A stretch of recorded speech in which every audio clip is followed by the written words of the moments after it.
Bonjour, on est Cyril, le groupe Toi. Aujourd'hui, nous allons faire la présentation d'un appareil qui s'appelle l'AP60. C'est un aplatisseur floconneur. C'est un entrée de gamme. Le plus gros modèle est l'AP150. Le modèle intermédiaire est l'AP85.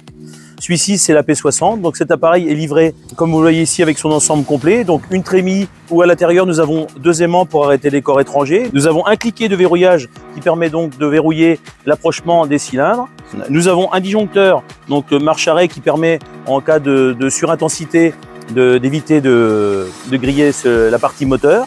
Donc c'est un appareil qui peut avoir un débit jusqu'à 600 kg à l'heure. Alors attention au niveau du débit, parce que suivant l'approchement des cylindres ou suivant le type de cérelle ou l'humidité, ces débits peuvent être complètement différents. Donc le plus sur ces appareils, c'est que c'est entraîné par un motoréducteur. Donc un motoréducteur qui signifie plus de poulies, plus de courroies. La grosse révolution, c'est que ces appareils-là redémarrent en charge, c'est-à-dire qu'on peut l'arrêter, on peut avoir une coupure de courant, on peut arrêter la trémie en pleine charge. Cet appareil redémarre sans aucun problème. Donc, contrairement aux aplatisseurs conventionnels, on appelle cet appareil un floconneur car il dispose de deux cylindres crantés qui tournent en hélicoïdal. L'avantage, c'est qu'il peut passer n'importe quel type de produit, n'importe quelle céréale en mélange, c'est-à-dire aussi bien une grosse graine qu'une petite graine. Notamment, en exemple, on peut passer une graine de févrole avec une graine d'avoine.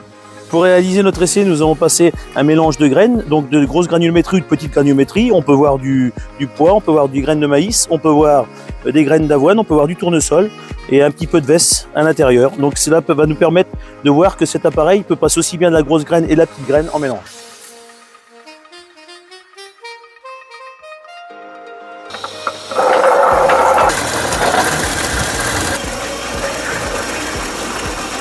Pour la durabilité du produit, que ce soit l'AP60, l'AP85 ou l'AP150, il y a une vérification des aimants assez régulière pour enlever tous les corps étrangers, une vérification de l'huile moteur, et en cas de problème de passage de grain entier, surtout ne pas resserrer les cylindres. Toutes ces informations sont à retrouver sur le tuto ou sur la notice d'utilisation de l'appareil qui vous est fournie lors de l'achat